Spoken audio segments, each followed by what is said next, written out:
ಸಿಐಡಿಯಿಂದ ತೀವ್ರಗೊಂಡ ಬೇಕ್ಲು ಶಿವ ಕೊಲೆ ಕೇಸ್ನ ತನಿಖೆ. ಜಗ್ಗಾ ಜೊತೆ ಭೈರತಿ ಮಾತನಾಡಿದ್ದಾರೆ ಎನ್ನಲಾದ ಆಡಿಯೋ ವಶ. ಕೋರ್ಟ್ ಅನುಮತಿ ಸಿಕ್ಕ ತಕ್ಷಣ ಶಾಸಕರ ವಾಯ್ಸ್ ಸ್ಯಾಂಪಲ್ ಸಂಗ್ರಹ. ಆರ್ಎಸ್ಎಸ್ ಟೀಕಿಸಿದ ಪ್ರಿಯಾಂಕ್ ವಿರುದ್ಧ ಅಶೋಕ್ ಗರಂ. ಸಂಘವನ್ನ ನಿಂದಿಸೋದು, ಆಕಾಶಕ್ಕೆ ಉಗಿಯೋದು ಎರಡೂ ಒಂದೇ.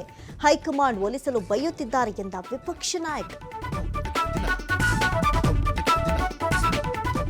ಬೈಕ್ ನಿಲ್ಲಿಸುವ ವಿಚಾರಕ್ಕೆ ಭೀಕರ ಹೊಡೆದಾಟ. ಒಂದೇ ಕುಟುಂಬದ ಮೇಲೆ 6 ಜನರ ಮೇಲೆ ಹಲ್ಲೆ. ತುಮಕೂರು ಜಿಲ್ಲೆ ಗುಬ್ಬಿಯ ಅಮ್ಮನಘಟ್ಟದಲ್ಲಿ ಘಟನೆ.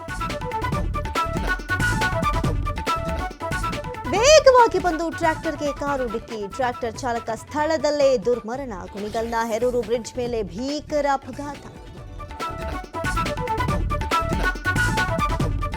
ಇಂದು ನಟ ದರ್ಶನ್ಗೆ 49ನೇ ಹುಟ್ಟುಹಬ್ಬ. ಈ ಬಾರಿ ಪರಪ್ಪನ ಅಗ್ರಹಾರದಲ್ಲೇ ದಾಸನ ಬರ್ತ್ಡೇ. ವಿಶೇಷ ವಿಡಿಯೋ ಹಂಚಿಕೊಂಡ ಪುತ್ರ ವಿನೇಶ್.